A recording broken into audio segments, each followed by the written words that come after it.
Ovdje imam jednu glavicu svežeg kupusa od 1,5 kg i prvo ću je preseći na pola.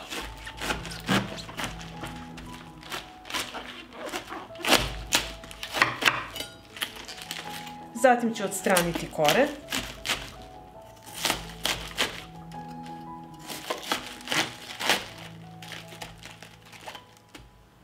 I iseckat ću kupus.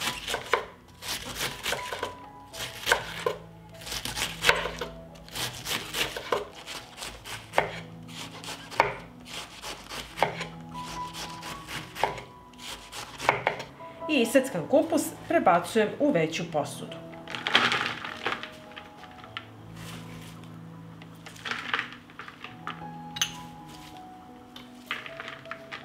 Zatim ću izrendati 2 šargarepe.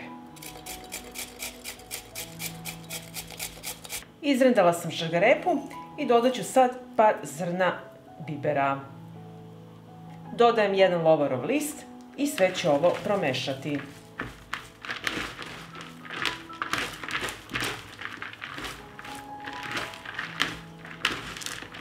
Kupus stisnite ovako rukama da omekša i da pusti svoj sok.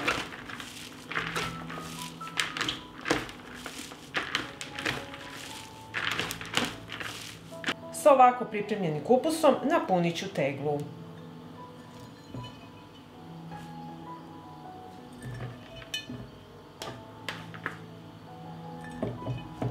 Ovako malo pritisnete da što više kupusa stane.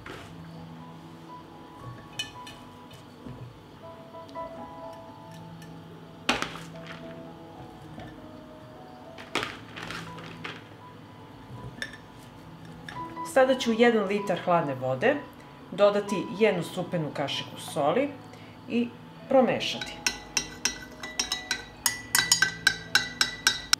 I zatim ću vodu sipati u teglu.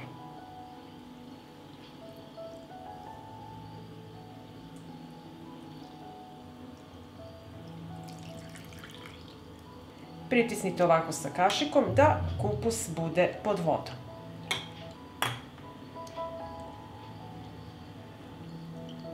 Odozgo na teglu stavljam čistu gazu i gumicu i ovako pripremljen kupus ostavite da stoji na sobnoj temperaturi do 7 dana. Kada će kupus biti gotov i kiseo zavisi do sobne temperature, pa vi proveravajte. U međuvremenu svako jutro skinete gazu, uzmete varjaču i pritisnete ovako skroz kroz kupus do dna da izlazi vazduh.